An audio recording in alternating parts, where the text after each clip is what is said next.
Are rim brake bikes really out? Well, in this video you might find some arguments against that.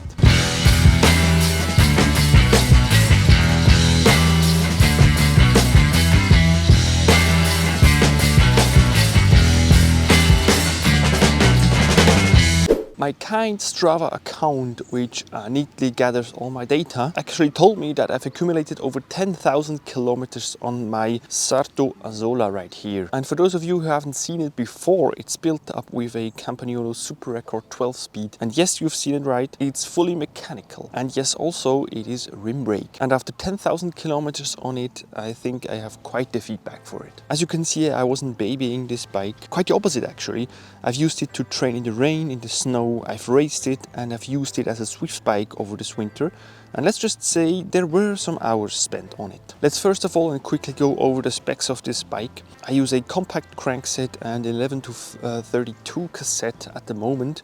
It originally came with a 34, so a 1-to-1 gear ratio on the lowest gear in order to climb the really steep mountains that we have here in Switzerland. Then I have the Campagnolo Bora WTO 33s on there, so the shallowest, the lightest tubeless wheel that Campagnolo has in its rim brake lineup. 170mm cranks because I have a really short femur, and as you can see, it is custom painted. That's really something that I like about this bike. Sarto was so nice to custom paint this group set according to the frame set paint, and still today I'm pretty happy about it, even stunned how well it turned out to be. Finishing kit, we have Deda components except for the handlebars. Those are 40 centimeter wide NV compact road bars, really light, extremely expensive, but to this day they do their job pretty well. Selle Italia SLR boost saddle. I'm not really happy with this one. I'm gonna swap that out.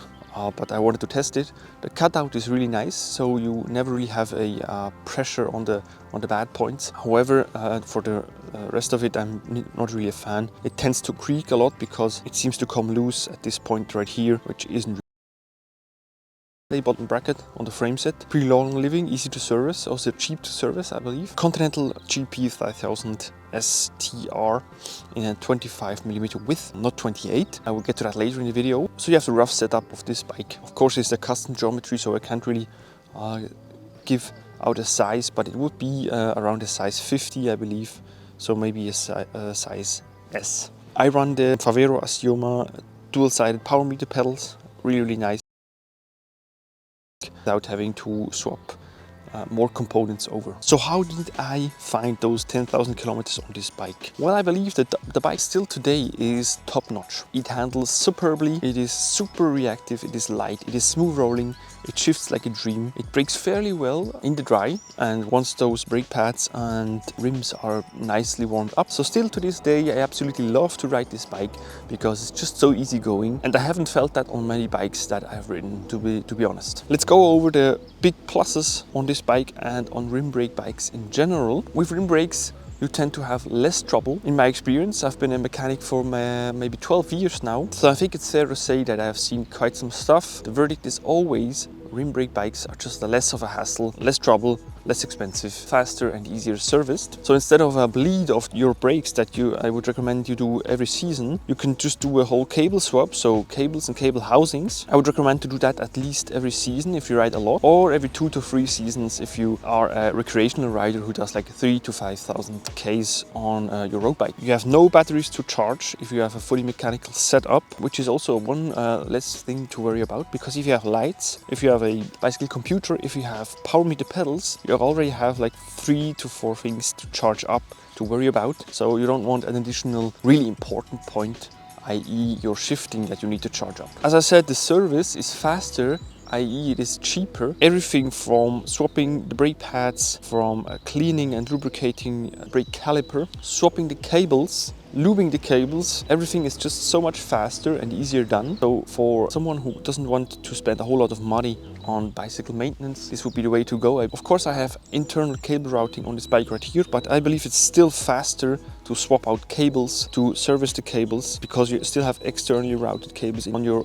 cockpit. So this is really, really easy. You just remove the bar tape and then the cables are already exposed and you can swap them fairly quickly. Let's go over the minuses of this bike. Of course, it's the tire clearance. I have a max tire clearance of 25 millimeters. This is due to a little bit because of the frame, but also because of the brake calipers, sadly. So this is quite a bummer because I would have loved to run 28 millimeters, but 25 is what I'm stuck with. Number two, of course, is the braking in the dirt and in the wet. So if you happen to ride in the rain, near a forest, or maybe even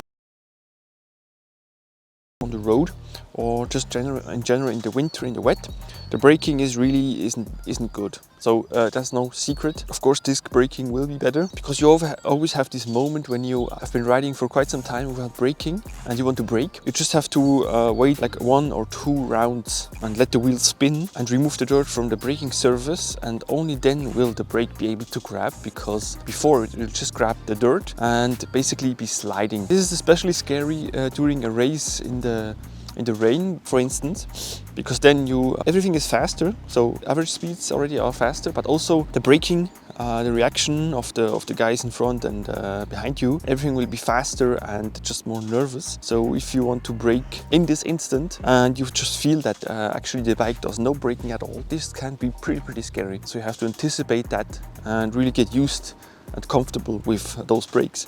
So this will be a big minus, of course. It's a little bit of a plus again is, of course, that you won't really be able to block your wheel, so it won't slide away and you won't be losing control because you don't have enough braking power, of course, especially in the wet, as I said. So let me do a closing argument on bikes like this. Nowadays you can get crazy good deals on rim brake bikes, and I'm speaking of high-end former Tour de France level rim brake bikes that were raced by Contador and Andy Schleck and the like, and even Froome roughly 10 to 15 years ago. And for beginners, those bikes are absolute weapons of performance, and those could give you an extra boost of motivation if you're just starting out cycling. And at the same time, you don't need to be dropping like 2 salaries on your ultra marketed bling disc brake bike. You could just get a nice used rim brake bike deal on like Facebook Marketplace or any online second-hand place. So at the end, it's really a win-win for beginners especially, but also for racers who don't want to spend a whole lot on a bike and then be crashing and just damaging all the expensive parts. That's because often the motto is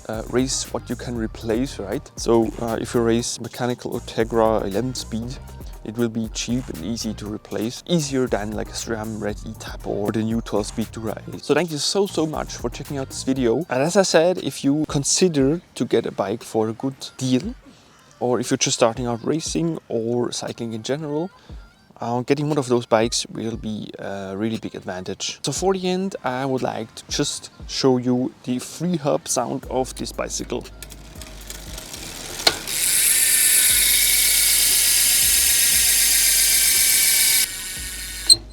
Thanks for tuning in. I'll see you in the next one.